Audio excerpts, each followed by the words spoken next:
অবশেষে নবাবজাদা বাসায় আসলেন, আপনার জন্য কি ঠান্ডা পানি আনবো? ঠান্ডা পানি পরে আনো, তার আগে বলো বিকেল বেলা অযথা কেন ঝগড়া করছিলা? সকালে আমার মাথা ব্যথা করতেছিল, ওষুধ কিনে দিয়ে গেছিলা? সরি সোনা, এক্ষুনি এনে দিচ্ছি। লাগবে না, বিকাল বেলা তোমার সাথে ঝগড়া করার পরে মাথা ব্যথা ঠিক হয়ে গেছে।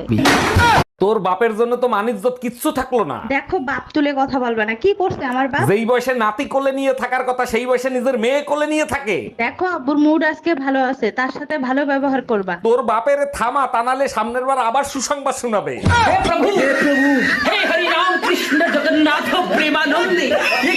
এই শোনো, আমি আরেকটা বিয়ে করতে চাই, তোমার অনুমতি লাগবে। তোমার খুশির জন্য আমি সব করতে রাজি, তুমি কাগজ নিয়ে আসো, আমি সই করে দিচ্ছি। তোমার মতো বউ পেয়ে সত্যি আমি ধন্য।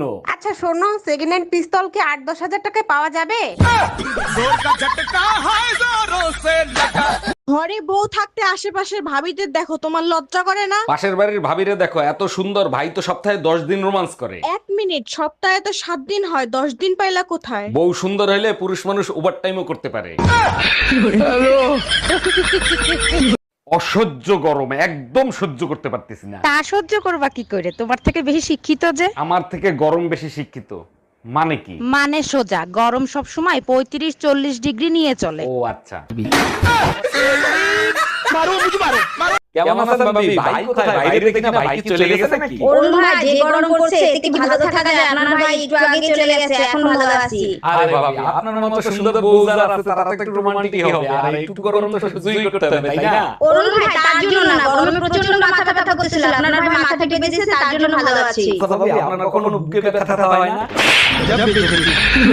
এই যে ভাবি, আমার গাড়ি ভালো, শুধু গাড়ি ভালো থাকলে হয় না, আর কি কি ভালো আছে সেটা বলেন। আমি ড্রাইভার আরো ভালো।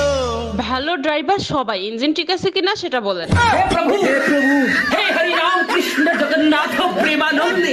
এমনিতেই গরমে বাসি না, তার ভিতর কারেন্ট থাকে না, পাগল হয়ে যাব। আমার বাবার বাড়ি থেকে যে চার্জার ফ্যানটা দিছে ওইটা চালাইয়া শুয়ে থাকো। বালের ফ্যান দেছে, 2 মিনিটের বেশি চলে না, ফেরত দিয়ে এসো। বাজে কথা বলবা না, তুমিও তো 2 মিনিটের বেশি টেকো না। আমি কিছু বলছি? ভাবি, আমার জন্য একটা মেয়ে দেখেন তো, প্রেম করব। কিরকম মেয়ে লাগবে বলেন, খুঁজে দেব। এমন একটা মেয়ে দেখবেন যার মন ভেঙে গেছে, বেঁচে থাকার কোনো ইচ্ছাই নাই। সত্যি আপনি অনেক বড় মনের মানুষ। এরকম মেয়ে কেন খুঁজতেছেন? যার বেঁচে থাকার ইচ্ছা নাই, তার কিডনি বেঁচে আইফোন কিনবো। আচ্ছা ভাবি, একটা কথা কইতাম, রাগ করবেন না ভাই, কোন? আপনি যে সুন্দরী, আমার ভাই যে কালা, মাথার চুল নাইগা, আপনারে কিভাবে পড়াইলো এই রহস্যটা জানলাম না। কেন, আপনিও পটাইতে চান নাকি? রহস্যটা কইলে একটু চেষ্টা করতাম। আরে রহস্য টহস্য কিছু না, আপনার জমিটা আমার নামে লিখে দিলি তো পড়ে যায়। এই আলুগুলো একটু ধুয়ে ফেলো তো। দাও।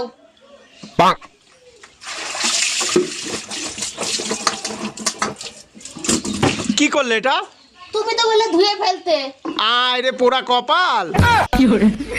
এই শুনো না, আমার 1000 টাকা দাও না, ডাক্তারের কাছে যাব। ডাক্তারের কাছে যাবো? তোমার আবার কি হয়েছে? তুমি তো ঠিকই আছো। চোখের ডাক্তার দেখাতে যাব, ঠিক মতো দেখি না, গোলা দেখি। ও আচ্ছা, এই নাও। 500 টাকা দিলা কেন? 1000 টাকা চাইলাম না।